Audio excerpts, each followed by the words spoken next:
So always give God the glory for your achievement. And never, ever forget that. And if you give God the glory for your achievement, I promise you that you will stay achievable. Amen? Glory be to God.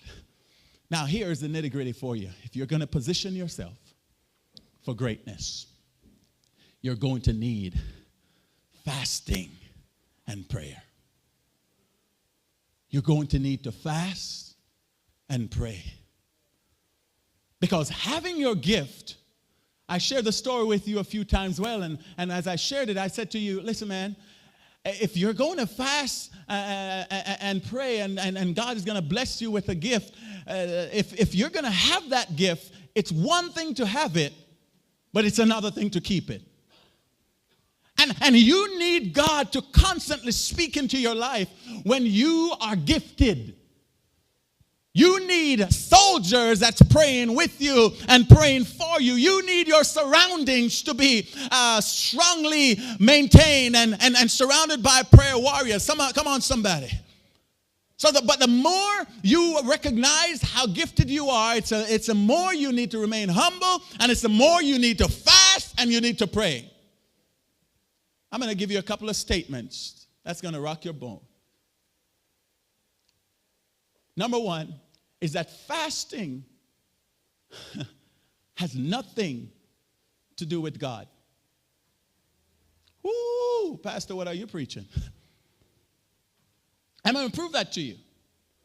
When you fast, it is not for God.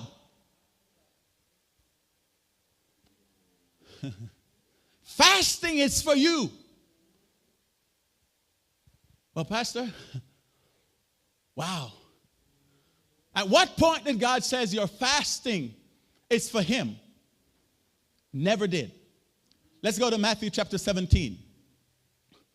And we're going to look at verse 20 through 21. And Jesus said to them, because of your unbelief, for assuredly I say to you, if you have what? Faith as a mustard seed, you will say to this mountain, move from here to there. And it will move. And nothing will be impossible for you. I want to stop there for just a moment. Okay? He said, if you have faith as a mountain seed, as a mustard seed, you can speak to a mountain and it will move out of your way. God says what works is faith. He never says what works is fasting in this situation, but he continues to say, however, this kind, come on, somebody shout kind.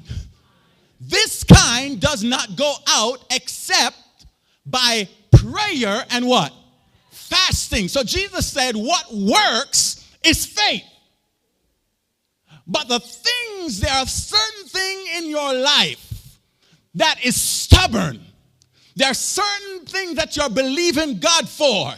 There are certain things that requires fasting and prayer. In fact, he was talking about a demon at the time.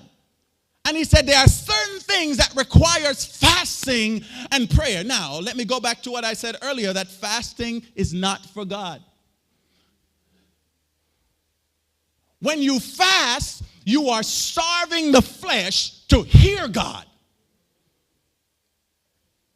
When you fast, you're not saying, well, I'm fasting so I can make God happy. No. When you're fasting, you're not fasting so you can say, God, I'm doing what you said. God says some things come through fasting and prayer. Fasting is about beating down the flesh, has nothing to do with the spirit.